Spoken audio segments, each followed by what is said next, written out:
Hello and Happy New Year. 2021 has been crazy in a lot of respects, including tech. I would like to go over some of the biggest things that have taken place over the past year. And if you're excited for the new year, make sure to leave a new like on this video. The first thing I would like to talk about is the solidification of short form content. The most popular forms of short form content include TikTok and Instagram Reels. Now, these aren't new services, but they seem to have gotten a really big foothold in the past year. It's no secret why short form content is so popular. It's easily consumable and it's easy to make, which explains why some of the entertainment giants like TikTok and Instagram would want to get in on some of the growing trends. One indicator that shows short form content is really catching on is the fact that YouTube Shorts came out of beta this year. When it came out of beta, Shorts was introduced in the United States, which shows that short form content has grown in popularity so much that YouTube is paying attention. Not only are all of the big names in entertainment making their own versions of short form content, but this past year, TikTok actually overtook Google as the most visited website. This is huge because Google for a long time has been head and shoulders above almost any other website, as there are tons of Google searches daily. This shows you just how many people are using TikTok. What these trends indicate to me is that short form content is here to stay. The next thing I'd like to move into is folding phones. The first folding phones didn't come out in 2021, but some of the best revisions to date have come out this year. The biggest manufacturer for folding phones is Samsung, and this year they have the Galaxy Fold 3 and the Z Flip 3.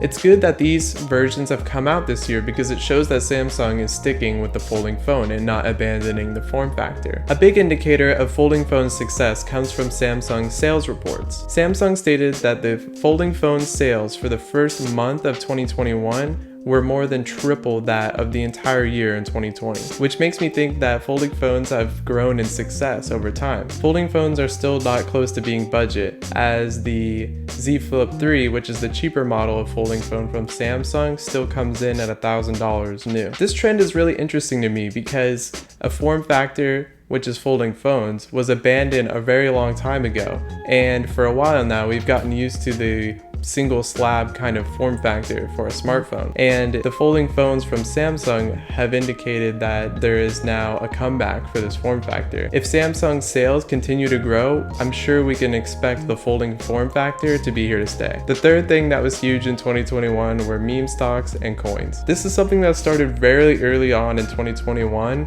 with the GameStop stock. As you may have heard, GameStop's share price went up exponentially in the first quarter of 2021. And this isn't because of any kind of explosive growth for the brand. This is mainly because of a conjunction between people using the Robinhood app and a Reddit thread called Wall Street Bets. This shows how much of an impact tech can have on the financial sector. Moving into meme coins. The first meme coin that really stood out to me was Dogecoin. This was something that was purely created to be a meme, but ended up having a price that went up to almost 60 cents per coin. Most of this growth came as a result from tweets from Elon Musk. This is crazy because a meme coin at its peak was able to be valued higher than some stocks' share prices on the Nasdaq. The fourth trend in 2021 is the transition to proprietary silicon. If you didn't know, Apple has been slowly moving to making their own chips for their laptops. And at this point, 2/3 of the Mac lineup uses proprietary silicon that Apple makes themselves. But that isn't the biggest move in 2021 in terms of proprietary silicon. The thing that stands out most to me is that Google adopted this as well. It's a huge move that Google uses their own Tensor chip in their new phones. This is because the Pixel 6 and the Pixel 6 Pro are phones that can be rated as some of the best budget phones that are out right now. There are huge advantages to this being a going trend, because when using a proprietary silicon, companies are able to have increased optimization that means for greater performance and efficiency gains. This can be seen firsthand on the Google Tensor chip because the Pixel 6 and the Pixel 6 Pro have very strong editing features for their photos. And additionally, these phones are able to do real-time translating for languages. This translation being done on board by the Tensor chip. This is something that's really interesting because companies like Intel and Qualcomm run almost their entire business model as making chips for other companies. Lastly, the fifth important thing of 2021 is electric trucks. The three trucks that had the most buzz in 2021 were the Hummer EV, the Rivian R1T, and the Ford F-150 Lightning. Now, EVs overall have made huge gains this past year, but electric trucks are pretty significant. More specifically, the Ford Lightning.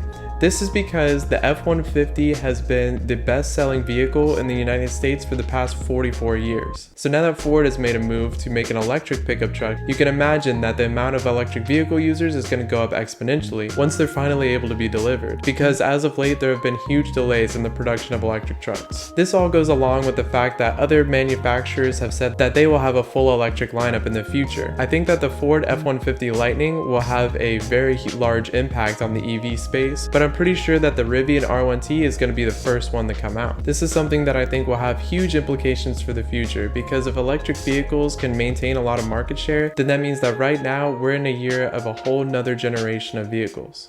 That's been my review for this year in tech. Now I'd like to talk about the review for this channel. Since my first video was in October, this is more of like a Q4 review for my channel. Now I'm going to go over some of the surface level metrics for my channel this quarter. For this quarter, I have 5 videos and 2 shorts, so kind of 7 videos. And overall, I have 10.4 hours of watch time total. This all goes along with 10 subscribers, which, you know, is a start. And I hope to see a building community here on YouTube for the next year. And for all 10 of you, thank you so much for being here early on. But to be honest, it really isn't about the subscribers. I would really just like to grow in my experience and use those skills in order to make better, refined videos here on YouTube. Right now, my best performing video is the mouse limitless case, which at the time of this recording has about 270 views. So far, YouTube's been a ton of fun, and I aim to keep doing it in the future. As for resolutions for next year, I would like to aim to do 1 video a week for the year. Now that would put me at 52 videos for the year, which at this point seems a little bit daunting considering I only have 5 videos, which if I were to keep up the pace that I've had for this past quarter would put me at only 20 videos. So hopefully I can make that work.